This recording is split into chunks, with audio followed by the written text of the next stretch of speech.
Experts are predicting that the Hadoop market is going to surge to about $50 billion by 2020.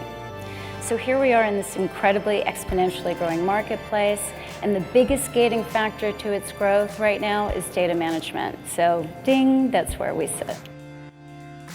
Customers are starting to generate lots of data. Oftentimes it's a challenge to bring all the data together into one unified repository and be able to get insights out of the data. That is where we come in so that customers can use a managed and a governed environment to be able to generate these insights in a repeatable way.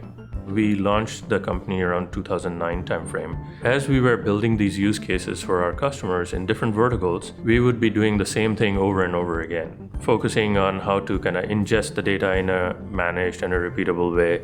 So that's where we realized this gap, and we wanted to productize some of these functions into a platform that we call Bedrock. First of all, we had to hire the right people to be able to kind of develop the product. And then along came in marketing and sales and those functions.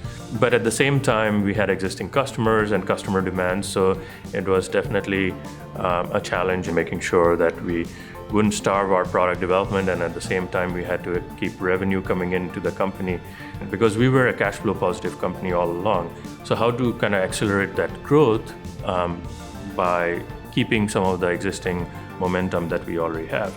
Fall last year, we started the process of going through a fundraise.